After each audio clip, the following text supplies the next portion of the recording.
Hello physicist, बहुत ही ऊर्जा के साथ डॉक्टर फिजिसिस्ट की इंडिया सीरीज में स्वागत है। आज का विषय सच में बहुत ही दिलचस्प होने वाला है। बिल्कुल।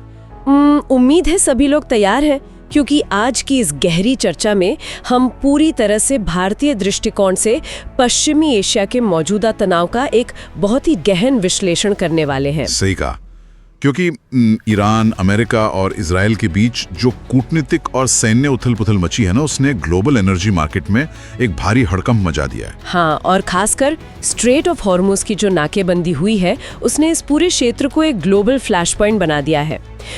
इस पूरी स्थिति को डिकोड करने के लिए हमारे पास Times of India, Fortune India और S&P ग्लोबल की विस्तृत रिपोर्ट्स हैं। साथ ही हम केयरएज और GTRI की रिपोर्ट्स, कुछ ताज़ा सरकारी डेटा और जो लोग UPSC की तैयारी कर रहे हैं उनके लिए ऐतिहासिक प्रश्न पत्रों का भी उपयोग करेंगे। बिल्कुल।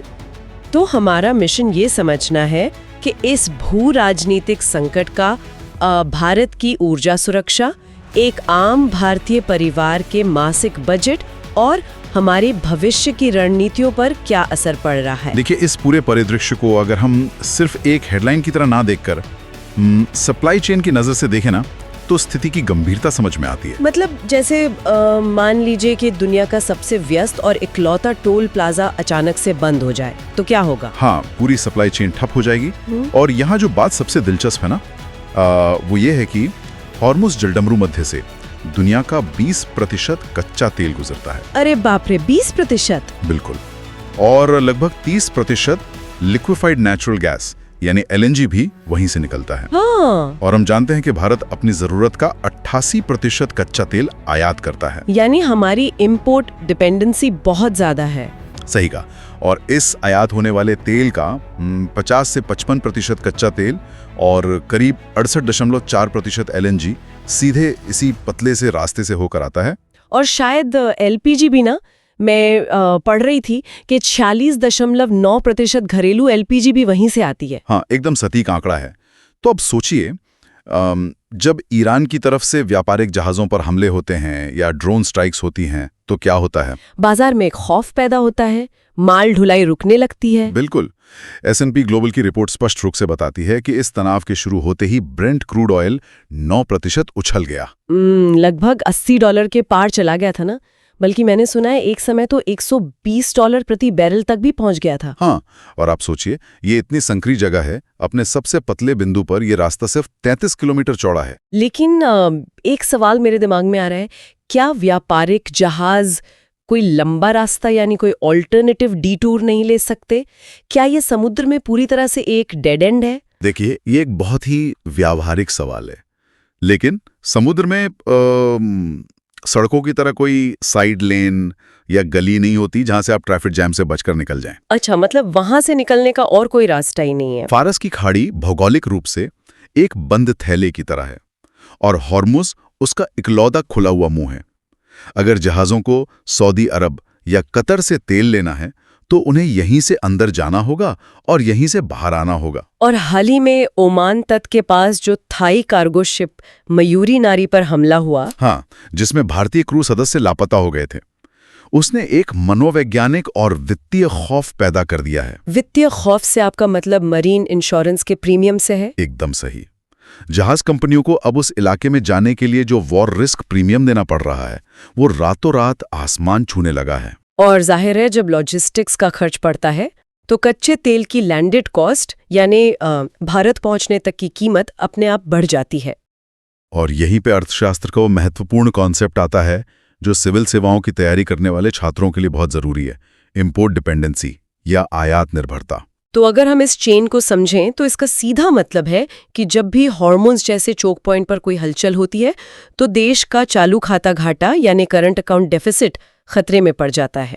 बिल्कुल, क्योंकि हमें वो महंगा तेल खरीदने के लिए अपने विदेशी मुद्रा भंडार से ज्यादा डॉलर खर्च करने पड़ते हैं। और सिर्फ डॉलर खर्च करने तक बात नहीं रुकती, यहाँ एक डोमिनो इफेक्ट काम करता है। सही कहा। जब डॉलर की मांग बढ़ती है तो भारतीय रुपए पर भारी दबाव पड़ता है, रुपए का अवमूल्यन या डेप्रिसिएशन होता है। और इस कमजोर रुपए के कारण सिर्फ तेल ही नहीं बल्कि इलेक्ट्रॉनिक सामान, मशीनरी, खाद्य तेल सब कुछ महंगा हो जाता है, जिसे हम इम्पोर्टेड इन्फ्लेशन कहते हैं। मतलब बाहर की महंगाई सीधे देश के अंदर आ गई। ये तो पूरी अर्थव्यवस्था के लिए एक चक्रव्यूह जैसा है। लेकिन जाहिर है जब मुख्य रास्ता खतरे में है तो भारत की रिफाइनरियां और नीतिकार हाथ पे हाथ धरे तो नहीं बैठ सकते ना। बिल्कुल नहीं। और ऊर्जा सुरक्षा के इसी वैकल्पिक रास्ते की तलाश में रूसी तेल की एंट्री होती है। लेकिन यहाँ S&P ग्लोबल का डेटा एक बहुत ही चौंकाने वाला विरोधाभास सामने रखता है। मतलब अब तक हम यही सुनते आए थे कि पश्चिमी प्रतिबंधों के बीच भारत रूस से भारी डिस्काउंट पर तेल खरीद रहा है। हाँ, पहले परिदृश्य कुछ ऐसा ही था। तो अब रिपोर्ट्स ऐसा क्यों कह रही हैं कि भारतीय रिफाइनरियों को उसी रूसी तेल के लिए प्रीमियम देना पड़ रहा है? जिस तेल पर डिस्काउंट मिलना चाहिए उस पर प्रीमियम क्यों? ये वैश्विक कूटनीति और सप्लाई चेन के अर्थशास्त्र की एक बहुत ही शानदार केस स्टडी है। इसे समझने के लिए हमें उस मैकेनिज्म को देखना होगा जो अमेरिका ने लागू किया है। अच्छा, अमेरिका का इसमें क्या रोल है? अमेरिका ने भारतीय रिफाइनरियों को एक विशेष छूट दी है जिसे यूएस वेवर कहते हैं। लेकिन इसके साथ एक बहुत ही सख्त शर्त जुड़ी है।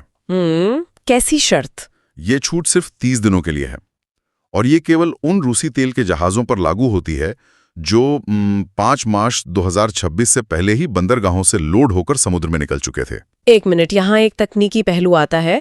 हमें अमेरिका से इस छूट की जरूरत ही क्यों है? हम सीधे रूस से तेल क्यों नहीं खरीद सकते? यहीं पर मैरीटाइम लॉ और ग्लोबल बैंकिंग सिस्टम का पेच फंसता है। दुनिया भर के ज्यादातर तेल टैंकर पश्चिमी देशों की कंपनियों द्वारा इंश्योर्ड होते हैं। और पेमेंट भी तो स्विफ्ट सिस्टम के जरिए होता है। बिल्कुल। अगर कोई रिफाइनरी बिना अमेरिकी या यूरोपीय छूट के प्रतिबंधित तेल खरीदती है तो उस जहाज का इंश्योरेंस अमान्य हो सकता है। और रिफाइनरी को सेकेंडरी सैंक्शंस का भी तो सामना करना पड़ सकता है। एकदम सही। तो अमेरिका का ये 30 दिन की छूट देने का मकसद ये था कि बाजार में अचानक तेल की भारी कमी ना हो जाए, लेकिन रूस को कोई नया लंबा वित्तीय फायदा भी ना मिले। ओहो, अब मुझे वो प्रीमियम वाला गणित समझ में आ रहा है। जैसे ही ये 30 दिन की विंडो खुली होगी, भारतीय कंपनियों में समुद्र में मौजूद तेल यानी ऑन वाटर कार्गो खरीदने की होड़ मच गई। हाँ, संडे गार्जियन की रिपोर्ट के अनुसार इंडियन ऑयल और रिलायंस इंडस्ट्रीज ने बहुत तेजी दिखाते हुए लगभग 30 मिलियन बैरल रूसी तेल खरीद लिया। और बाजार का सीधा सा नियम है, मांग अचानक बढ़े और सप्लाई फिक्स्ड हो तो कीमतों में उछाल आना तय है। तो इसी वजह से रूस के यूरल्स, ESPO और वरांडे ग्रेड के कच्ची तेल की जो खेप पहले बहुत सस्ती मिलती थी, वो अचानक से ब्रेंट क्रूड के मुकाबले भी $2 से लेकर $8 प्रति बैरल के प्रीमियम पर बिकने लगी। ऊर्जा सुरक्षा के लिहाज से ये एक बहुत जरूरी कदम था। और फॉर्च्यून इंडिया की रिपोर्ट ये भी बताती है कि भारत ने अब विविधीकरण यानी डाइवर्सिफिकेशन की नीति को बहुत आक्रामक रूप से अपनाया है। हाँ, ये एक बहुत अच्छी रणनीति है। एक दशक पहले भारत सिर्फ 27 देशों से तेल लेता था, जो अब बढ़कर 40 अलग अलग देशों तक पहुंच गया है। यानी हम अपने सारे अंडे एक ही टोकरी में रखने से बच रहे हैं। पश्चिम अफ्रीका, अमेरिका, लैटिन अमेरिका सबसे तेल आ रहा है। बिल्कुल। लेकिन रूस को दिया जा रहा ये $8 का प्रीमियम सिर्फ कागजों तक सीमित नहीं रहता है। जब कच्चा तेल महंगा होता है तो रिफाइनिंग के बाय प्रोडक्ट्स भी महंगे होते हैं। और यहीं से इस पूरी भू राजनीति का सीधा कनेक्शन हमारे और आपके घर की रसोई से जुड़ता है। सही कहा। लेकिन यहाँ पेट्रोलियम मंत्रालय के आंकड़ों और जमीनी हकीकत के बीच एक अजीब सी स्थिति है। सरकार कह रही है कि घरेलू LPG का उत्पादन 25% तक बढ़ा दिया गया है। हाँ, डेटा तो यही दिखाता है। तो अगर बाजार में 25% ज्यादा गैस आ रही है तो फिर आम आदमी को एक सिलेंडर रिफिल के लिए 25 दिन का इंतजार क्यों करना पड़ रहा है? ये विरोधाभास दरअसल कंज्यूमर साइकोलॉजी की उपज है। जब भी लोगों को लगता है कि पीछे से सप्लाई टूट रही है या कीमतें बढ़ने वाली हैं, तो सबसे पहली प्रतिक्रिया होती है पैनिक बुकिंग। अच्छा, यानी जरूरत न होने पर भी लोग दूसरा या तीसरा सिलेंडर बुक करने लगते हैं। हाँ, तो सरकार ने जो 25% उत्पादन बढ़ाया है ना, वो इसी अचानक आई डिमांड, जिसे कृत्रिम या पैनिक डिमांड कहते हैं, उसे सोखने के लिए है। बिल्कुल। और रिफिल वेटिंग पीरियड को 21 से बढ़ाकर 25 दिन करना सरकार की तरफ से कृत्रिम कमी को रोकने का एक मैकेनिज्म है। अगर ये लिमिट नहीं होगी तो कुछ लोग धड़ल्ले से बुकिंग करते रहेंगे और जिनके घरों में सच में गैस खत्म हो गई है उन्हें कुछ नहीं मिलेगा। एकदम सही। और इस वितरण प्रणाली को पारदर्शी बनाने के लिए ही सरकार ने डिलीवरी ऑथेंटिकेशन कोड यानी DAC सिस्टम का दायरा 90% तक बढ़ा दिया है। ये DAC सिस्टम जमीनी स्तर पर काम कैसे करता है? ये कोई ओटीपी सिस्टम है ना? हाँ, ये अनिवार्य रूप से एक ओटीपी सिस्टम ही है। जब डिलीवरी बॉय सिलेंडर लेकर आता है तो आपको अपने फोन पर आया कोड बताना होता है। तो इससे डिस्ट्रीब्यूटर के स्तर पर होने वाली कालाबाजारी रुक जाती होगी। बिल्कुल रुक गई है। पहले डिस्ट्रीब्यूटर घोस्ट सिलेंडर्स को होटल या रेस्टोरेंट में ऊंचे दामों पर बेच देते थे। अब ओटीपी के कारण सब्सिडी वाला सिलेंडर उसी रसोई में पहुंचता है जहां उसे होना चाहिए। लेकिन इन सब के बावजूद रिपोर्ट्स बताती हैं कि सरकार को कुछ बहुत ही कड़े फैसले लेने पड़े हैं, जैसे आवश्यक वस्तु अधिनियम यानी एसेंशियल कमोडिटीज एक्ट लागू करना। हाँ, ये अपने आप में एक इमरजेंसी ब्रेक खींचने जैसा है। इस एक्ट के लागू होने का सीधा अर्थ है कि सरकार ने गैस वितरण का पूरा कंट्रोल अपने हाथ में ले लिया है। तो क्या इसका मतलब है कि पेट्रोकेमिकल इंडस्ट्रीज की गैस रोक दी गई है? बिल्कुल रोक दी गई है।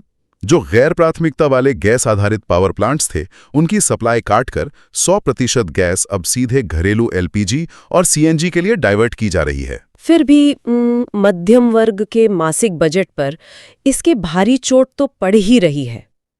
घरेलू एलपीजी की कीमतों में 60 रुपये प्रति सिलेंडर का इजाफा हो चुका है। और अगर हम सरकार की वित्तीय नीतियों को देखें तो 2026-27 के बजट में एलपीजी सब्सिडी को 27% तक घटा दिया गया है। हाँ, मैंने भी पढ़ा था। ये 15,121 करोड़ रुपए से घटकर 11,085 करोड़ रुपए रह गई है। मध्यम वर्ग के लिए ये एक बहुत बड़ा झटका है। और देखिए, ये महंगाई सिर्फ रसोई गैस के बिल तक आकर नहीं रुकती। जीटीआरआई की रिपोर्ट इस बात का बहुत ही सूक्ष्म विश्लेषण करती है कि ईंधन की कीमतों का मल्टीप्लायर इफेक्ट क्या होता है। मल्टीप्लायर इफेक्ट यानी एक चीज के महंगे होने से बाकी चीजों का महंगा होना। बिल्कुल। जब क्रूड ऑयल महंगा होता है तो डीजल की कीमतें बढ़ती हैं, और भारत की कृषि पूरी तरह से डीजल पर आधारित है। खेतों में पंप सेट से लेकर मंडी तक अनाज पहुंचाने वाले ट्रैक्टर और ट्रक्स सब डीजल से ही तो चलते हैं। हाँ, और जब किसान का लॉजिस्टिक खर्च बढ़ता है तो मंडी में आने वाला अनाज और सब्जियां अपने आप महंगी हो जाती हैं। जीटीआई रिपोर्ट में एक और बहुत ही दिलचस्प आंकड़े का जिक्र है जिस पर आमतौर पर हमारा ध्यान नहीं जाता। कौन सा आंकड़ा? हम खाड़ी देशों से सिर्फ ईंधन नहीं लाते। रिपोर्ट बताती है कि भारत खाड़ी क्षेत्र से लगभग $3.7 बिलियन का फर्टिलाइजर और $1.2 बिलियन का पॉलीथीन पॉलीमर भी आयात करता है। अरे हाँ, और यही वो बारीक कड़ी है जो वैश्विक व्यापार को हमारे घर की डाइनिंग टेबल से जोड़ती है। कैसे? मतलब प्लास्टिक की वजह से? हाँ, पॉलीथीन पॉलीमर का उपयोग हर प्रकार की प्लास्टिक पैकेजिंग में होता है। दूध की थैलियों से लेकर बिस्कुट, मैगी के पैकेट और दालों की पैकेजिंग तक। ओहो, तो जब ये कच्चा माल महंगा होता है तो एफएमसीजी कंपनियां इस बढ़ी हुई लागत का बोझ सीधे ग्राहक पर डाल देती हैं। इसीलिए एक आम परिवार के महीने के ग्रोसरी बजट और रोजमर्रा के सफर के खर्चों में जो वृद्धि हो रही है, उसकी जड़ें सीधे हॉर्मुज़ जलडमरू मद से जुड़ी हुई हैं। ऐसे में इन रिपोर्ट्स के आधार पर एक मध्यम वर्गीय परिवार इस स्थिति को कैसे मैनेज करें? क्या कुछ व्यवहारिक टिप्स हैं? सबसे पहला और जरूरी कदम यह है कि पैनिक बुकिंग का हिस्सा ना बने। ये समझना जरूरी है कि सरकार ने बाकी इंडस्ट्रीज की गैस काटकर घरेलू रसोई को 100% प्राथमिकता दी है। यानी गैस की वास्तविक कमी नहीं है, केवल लॉजिस्टिक देरी है। बिल्कुल। और जिन परिवारों के पास विकल्प हैं वो इलेक्ट्रिक इंडक्शन स्टोव या माइक्रोवेव का इस्तेमाल थोड़ा बढ़ा सकते हैं ताकि एलपीजी सिलेंडर कुछ दिन और चल सके। ये तो हुई वर्तमान संकट और घरेलू बजट की बात। लेकिन जो आज की न्यूज़ हेडलाइन है वो कल का यूपीएससी का सवाल है। इसमें कोई शक नहीं। 2 छात्र प्रशासनिक नीतियों का अध्ययन कर रहे हैं, उनके लिए ये पूरा घटनाक्रम एक लाइव केस स्टडी है। मैं यूपीएससी मेंस के पुराने प्रश्न पत्र देख रही थी। 2017 और 18 में हाँ, पश्चिम एशिया के साथ भारत के ऊर्जा सहयोग और अमेरिका-ईरान विवाद पर सीधे विश्लेषणात्मक सवाल पूछे जा चुके हैं। तो जो छात्र तैयारी कर रहे हैं उन्हें इस मौजूदा संकट को दीर्घकालिक सामर्थ्य रणनीतियों यानी लॉन्ग टर्म स्ट्रेटेजिक पॉलिसीज के फ्रेमवर्क में रखकर देखना होगा। और यहीं से साल 2012 में शुरू की गई भारत की कनेक्ट सेंट्रल एशिया पॉलिसी का महत्व उभर कर आता है। इस नीति का सबसे बड़ा मास्टर स्ट्रोक ईरान में विकसित किया गया चाबहार पोर्ट है। लेकिन ये पोर्ट ऊर्जा सुरक्षा के लिहाज से इतना गेम चेंजर क्यों माना जाता है? इसके पीछे का भूगोल बहुत दिलचस्प है। पारंपरिक रूप से अगर भारत को मध्य एशिया यानी यूरेशिया पहुंचना है तो पाकिस्तान के रास्ते जाना तो असंभव है। और समुद्री रास्ता जो स्वेज नहर से होके जाता है वो बहुत लंबा और खर्चीला है। बिल्कुल। इसी कमी को दूर करने के लिए चाबहार पोर्ट भारत को international north south transport corridor यानी INSTC का सीधा एक्सेस देता है। जरा इस INSTC के रूट को थोड़ा और डिकोड कीजिए ना। माल कैसे जाता है? देखिए, माल मुंबई से जहाज के जरिए ईरान के चाबहार या बंदर अब्बास पोर्ट पहुंचता है। वहां से रेलवे और सड़क मार्ग से अजरबैजान के बाकू और फिर कैस्पियन सागर के जरिए रूस के आस्ट्राखान तक पहुंचता है। इसमें तो समय की काफी बचत होती होगी। हाँ, ये स्वेज नहर वाले पारंपरिक रास्ते की तुलना में माल ढुलाई का समय 40% तक कम कर देता है और लागत में 30% की भारी बचत करता है। ये तो चीन के सीपेक यानी चीन पाकिस्तान आर्थिक गलियारे का एक बहुत मजबूत विकल्प है। और जब हम मध्य एशिया की बात करते हैं तो कजाकिस्तान का नाम भी बहुत प्रमुखता से आता है। हाँ, और वो इसलिए क्योंकि ऊर्जा सुरक्षा का मतलब सिर्फ कच्चा तेल नहीं है। ORF की रिपोर्ट स्पष्ट करती है कि कजाकिस्तान दुनिया का दूसरा सबसे बड़ा यूरेनियम उत्पादक देश है। और हम अपने परमाणु ऊर्जा संयंत्रों के लिए अपनी कुल जरूरत का लगभग 80% यूरेनियम केवल कजाकिस्तान से आयात करते हैं। बिल्कुल। और चाबहार और INSTC के माध्यम से भारत की इस महत्वपूर्ण रेडियो एक्टिव ईंधन तक निर्बाध पहुंच सुनिश्चित होती है। लेकिन मेरा एक बड़ा सवाल ये भी है कि इन सभी दीर्घकालिक रणनीतियों के अलावा क्या हमारे पास आज इस वक्त कोई ऐसा इमीडिएट बफर है? आपका मतलब अगर हॉर्मूज पूरी तरह बंद हो जाए तो? हाँ, मान लीजिए कल रास्ता ब्लॉक हो गया तो क्या हम देश को कुछ हफ्तों तक चला पाएंगे? राहत की बात यह है कि इस मोर्चे पर हमारी तैयारी पहले से काफी बेहतर है। पेट्रोलियम मंत्रालय का डेटा कहता है कि हमारे स्ट्रैटेजिक पेट्रोलियम रिजर्व यानी SPR में 9.5 दिनों का कच्चा तेल सुरक्षित है। अच्छा, 9.5 दिन। और ऑयल मार्केटिंग कंपनियों के पास भी तो कुछ कमर्शियल स्टॉक होता होगा?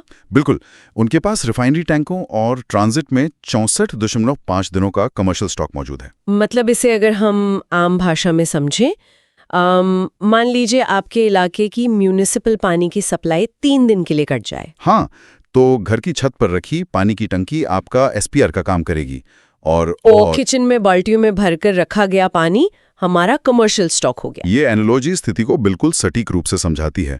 कुल मिलाकर भारत के पास 74 दिनों का एक आपातकालीन ऊर्जा बफर मौजूद है। ये तो एक बहुत ही मजबूत स्थिति है। हाँ, वित्त मंत्रालय की मासिक आर्थिक रिपोर्ट में भी इस बात पर विशेष जोर दिया गया है कि बाहरी झटकों को सहने के मामले में आज का भारत 1991 के खाड़ी युद्ध के समय वाले भारत से कहीं ज्यादा लचीला और मजबूत है। उस समय तो हमारा विदेशी मुद्रा भंडार मात्र कुछ हफ्तों के आयात लायक ही बचा था ना? बिल्कुल, जबकि आज स्थिति एकदम विपरीत और सुदृढ़ है।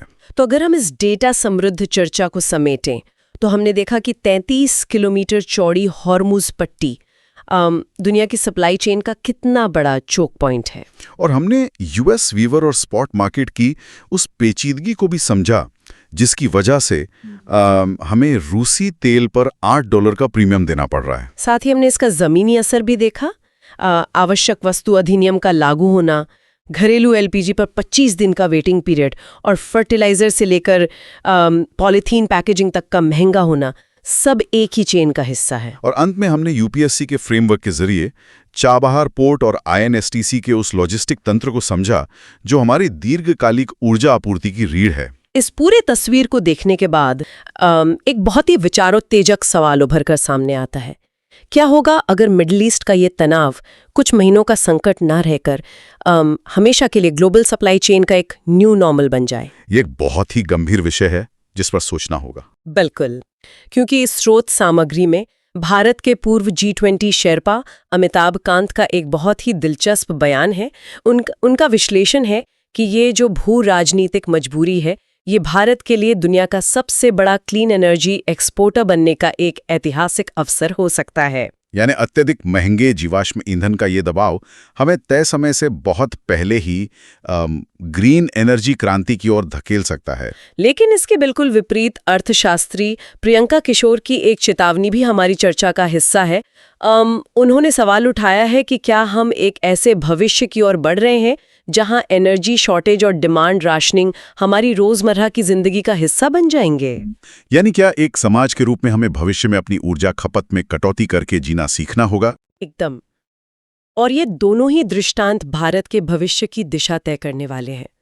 ये एक ऐसा सवाल है जिस पर हम सबको गहराई से सोचने की आवश्यकता है, क्योंकि आज जो निर्णय लिए जा रहे हैं वे आने वाले दशकों का ब्लूप्रिंट तैयार करेंगे। इसी विचार के साथ डॉक्टर फिजिसिस्ट के इंडिया सीरीज के इस अंक को हम यहीं विराम देते हैं। इस विश्लेषण पर विचार करते रहिए और हमेशा कुछ नया सीखते रहिए।